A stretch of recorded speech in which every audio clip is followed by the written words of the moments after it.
Hello everyone, my name is Arun. Welcome to my channel. This series is tutorials on C programming, and in this tutorial we'll be looking at a simple concept, namely modular division. Suppose if you are dividing two integers, let's say, and we know based on the previous video, we know that division of integers will lead to internal truncation, and as a consequence, the decimal part of the division result will be truncated out. Only the front part of it will be kept as it is. One way to put it is that okay, when you divide integers, what will happen is that the remainder will not, the quotient will not be expanded till the remainder becomes 0. If there is a perfect multiple, perfect, it's fine. If not, the remainder will be non-zero. Okay, in that case, in the case where the remainder is non-zero, okay, and that means you don't have a perfect division, then it might be required to get that remainder. Okay, and for that this modular division operation will be very helpful.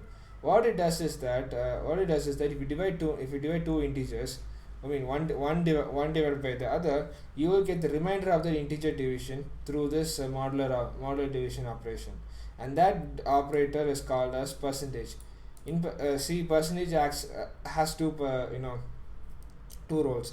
Inside a string, percentage acts as a format specifier and a placeholder to put the data values. On the other, outside the string, percentage acts as a modulus operator, so that it returns the remainder of a division. So let's explain this program. Look at this program step by step. So these are the usual ones. Here I'm just creating two variables a and b and setting them to 6 and 10, and then I'm printing this line over here. It says a quotient of percentage I divided by percentage I is percentage I, and in the data stream I pass the values a, b, and a slash b. So it's going to print the coefficient of a divided by coefficient of b is a slash b. Or in our example, the coefficient, it's going to print it as coefficient of 6 divided by coefficient of 10 is 6 by 10, and that value over here. Likewise, the remainder will be printed over here. So if I compile this, build this, and execute this, this is my result. It says the coefficient of 6 divided by 10 is 0, and the remainder of 6 divided by 10 is 6. This is quite understandable because you're dividing a number you're dividing 6 which a number which is less than 10. Okay, so automatically the coefficient will be less than 1. So in that case, the truncation part of it, the decimal part of it will be chopped off because of integer division, and the remainder you get to 0. On the other hand, when that happens, the remainder automatically is the whatever number that remains, so it is 6, so we get that. If suppose you have a perfect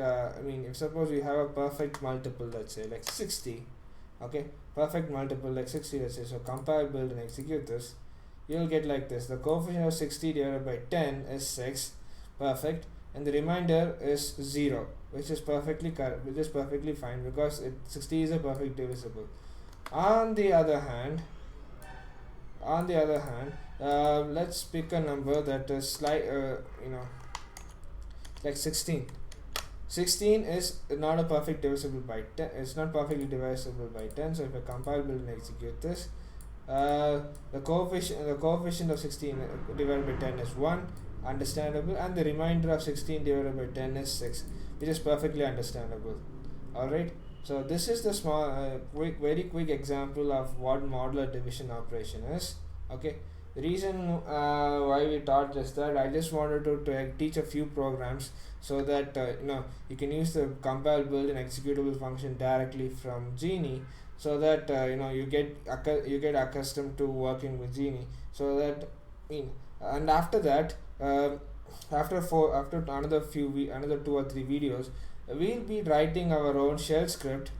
We'll be writing our own shell script to start compiling these code as per our choice. And in that process, I'll be telling you all what are the things you have to keep in mind.